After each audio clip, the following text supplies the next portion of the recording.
Hi Aquarius, this is your April 10th through April 16th weekly tarot reading. We'll have 5 separate spreads in this weekly reading. We'll have a spread on new love, a separate spread on love in an existing relationship or marriage. I'll then do the X spread. After that, we'll talk about your work, your business, and your finances. And at the end, we'll see what you're not expecting to happen this week. Please like, share, and subscribe to support this channel.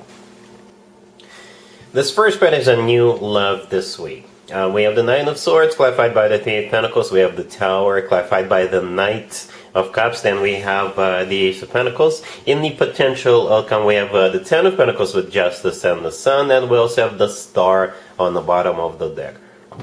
You could be dealing with a water sign, Cancer, Scorpio, or Pisces. We also have Libra, Leo, and we have you, Aquarius. Unless you're dealing with another Aquarius.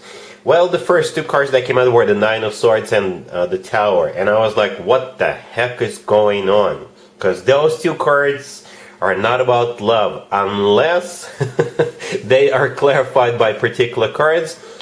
Or we have some of those particular cards on the table, right? And now it's making sense. What we have happening here is that somebody is just going nuts. Aquarius. Somebody is constantly thinking about you. Perhaps they have a major crush on you. They're in love with you, and they're just going crazy. And this week, they will tell you exactly how they feel. Okay, well, hopefully that's not going to spook you out. But yeah, expect a love confession. You know, if you look at this reading from left to right, it gets brighter, like literally. Look at those 2 cards that came out in the left, right? The Nine of Swords, the Tower, those are dark cards. And as we progress to the right, it just gets brighter. The Sun, right next to the deck, you know, it's the brightest object in the sky, right? If we want to talk about it as a celestial body. And the Star on the bottom of the deck, you know, the stars are also pretty bright. The Sun actually is a star. The Star, by the way, on the bottom of the deck is your major arcana card, Aquarius, unless you're dealing with another Aquarius. But yeah, let's go back to the beginning. The Nine of Swords and the Tower. Right, the Nine of Swords, the person in the Nine of Swords is somebody going nuts, somebody who can't sleep at nights, somebody who constantly thinks about you, right? And for most of you, you already know who this is. Because the Nine of Swords is clarified by the Three of Pentacles. The Three of Pentacles is a card of collaboration or group environments of some sort. So it could be somebody you work with. It could be somebody you hang out with. Somebody you go to gym with. Somebody you see every once in a while. This person could be working in the same building, or they could be working for another company, and the company you work for constantly deals with them, right? And the Tower, the next card over, is clarified by the Knight of Cups. The Knight of Cups could be a water sign, Cancer, Scorpio, or Pisces. The Tower could be a Scorpio, by the way. But together, this is a love confession, and it may shock you. Right, the Tower in this case is something shocking. Perhaps you didn't realize up until now that this person's got such deep feelings, or perhaps the atmosphere or how they're going to confess it is just going to be shocking and perhaps even a little bit overwhelming, right? But the Knight of Cups, yeah, it's the most romantic knight out of all 4 knights. The Knight of Cups is often referred to as the knight in a shining armor. And it's also Prince Charming. So do expect a major, very romantic gesture coming from this person when they tell you how they feel about you. Right? And the Ace of Pentacles right next to it is what they want with you. Right? So perhaps together, the Knight of Cups and the Ace of Pentacles, that's what's going to be shocking to you. Because this person is very loving, right, with the Knight of Cups. And the Ace of Pentacles always comes from somebody who is ready to settle down, ready to start a family, ready to get serious. Right? The Ace of Pentacles, by the way, often comes through as a proposal. I don't know if they're going to propose to you this week, but that's their intention. Okay, they do see somebody they want to spend the rest of their life with. Speaking of that, in the potential outcome, we have the Ten of Pentacles with Justice and the Sun. The Ten of Pentacles is a rock-solid commitment to marriage. This is when people enjoy financial abundance together, buy property together, have family together. Justice right next to it could be a Libra who is madly in love with you.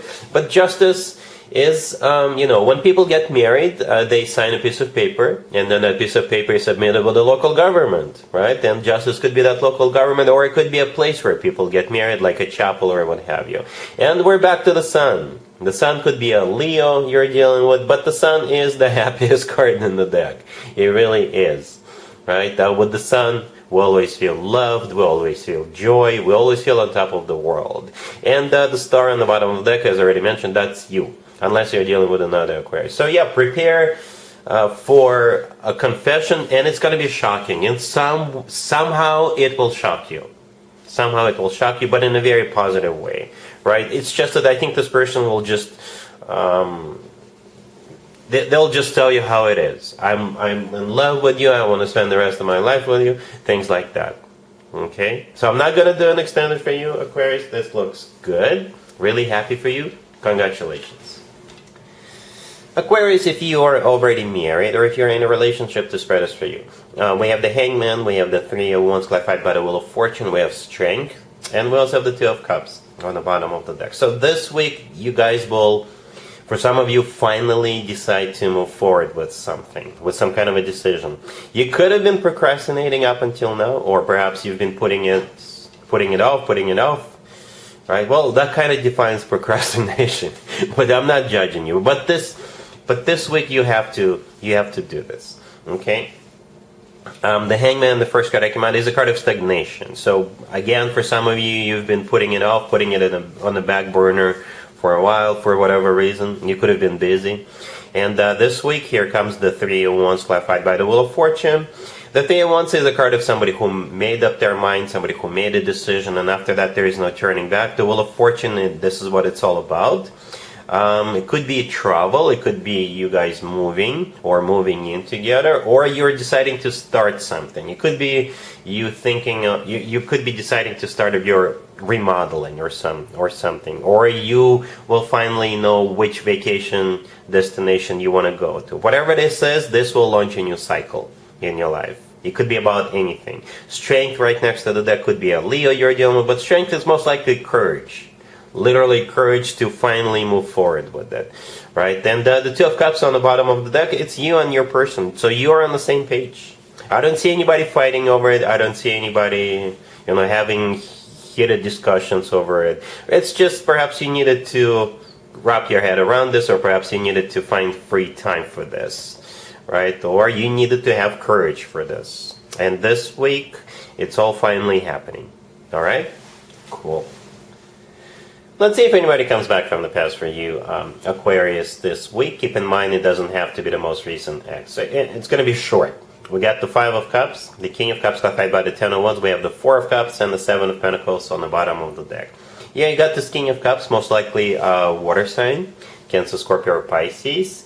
They've been waiting for this week. The Seven of Pentacles on the bottom of the deck is a card of waiting, or perhaps this is them re-evaluating what happened between the two of you. The Five of Cups, the first card that came out, is a card of grief and regrets. And the King of Cups themselves is clarified by the Ten of Wands. The Ten of Wands is a card of a burden. It's a card of somebody who is experiencing some kind of difficulties, right? In this case, most likely because you are not in their life anymore. But the last card that came out is the Four of Cups. The Four of Cups is a card of a rejection. So do expect some kind of a communication or an offer or something from them. But you're going to be like, you know what, thanks, but no thanks. All right, so I think you already flipped this page a long time ago, and you don't even, it's like for you, it's the 18th century, okay, when it comes to this person. And you're just going to, I don't see you even thinking twice. For you, it's going to be a very quick decision to send them back to the past where they belong. Let's talk about your work, your business, and your finances this week, Aquarius. We have the Wheel of Fortune, the Page of Wands clarified by the Two of Wands. We have the Lovers, clarified by the High Priestess, and we also have the Two of Swords on the bottom of the deck. To be or not to be, that is literally going to be the question for you. We have three cards on the table, Aquarius, which could be interpreted as a card of a choice. Three, not one, not two, but three. Okay, the Two of Wands is one of them, the Lovers is the other one, and the Two of Swords on the bottom of the deck is the third. The Lovers, which is a card of a choice, that's one of the interpretations of that card, is clarified by the High Priestess. So at the end of the day, it will all come down to your own intuition, Aquarius. The High Priestess is a card of intuition. Well, what you actually have coming your way is the Wheel of Fortune and the Page of Wands, the first two cards. And here's the deal about those two cards. The Page of Wands, it's just a page. I don't mean to belittle the Page of Wands, but when it comes to work, business, and finances, a Page of Wands, it's perhaps somebody just wants to meet with you. Or they may come off as they're not serious about you. It's just a message, okay? But however, the Wheel of Fortune is a major arcana card. Okay, you could be dealing with a Sagittarius, by the way. The Wheel of Fortune could be a Sagittarius. The Wheel of Fortune could be a card of travel or some kind of a major change. And perhaps they're not, telling you all the details right away. Perhaps they just want to kind of get you interested in this, and then you will have to make a choice, right? But, yeah, three major arcana cards. The Wheel of Fortune, the Lovers, and the High Priestess. All right. If I were you, Aquarius, I would not jump head first with this. No, I wouldn't. I would dig for more information. I will ask for more information, or I would research it, or something like that. Okay. I don't see you being rushed into it. So do take your time, do your research, but perhaps you can ask around, and then make a decision based on that. All right. Cool. Let's see what you're not expecting to happen this week, Aquarius. We have the Ace of Swords, the Sun, the World, and the Temperance on the bottom of the deck. You could be dealing with a Leo or Sagittarius. Three major arcana cards and the Ace of Swords. I think what you're not expecting is some kind of a clarification. Okay? And as a result of that, you will experience a happy end. Let me explain. Right, the Ace of Swords, the first card that came out is the Ace of Clarity. Right, the Ace of Swords is usually the word yes. The Ace of Swords is somebody being very straightforward, very upfront with you, very honest with you. Right, and once that takes place, once that information comes your way, or once you have that conversation, the rest of the cards will play out. Right, the Sun, the next card over, is also a clarity card. It's also a Leo you could be dealing with, or it's simply the happiest card in the deck. The World right next to the deck is my happy end card. So now that you guys clarified things, or now that you know what's actually been going on or what happens next, that will, launch a new cycle in your life. A very fortunate, very happy new cycle, right? Temperance on the bottom of the deck could be a Sagittarius you're dealing with, but I think Temperance brings balance back into your life. Temperance could also be a card of patience. So perhaps you've been patiently waiting for this, and this week there's going to be this information or clarification. All right, so now you can rest assured, now you can move on, now things could start happening for you. It's probably something important, since we got three major arcana cards on the table, right? Out of 4 cards. Something important. But this is a happy end. Alright, Aquarius, so that's what I have for you for this reading for this week. If this video resonates with you, please like it. Please also share and subscribe. And other than that, Aquarius, have an amazing week.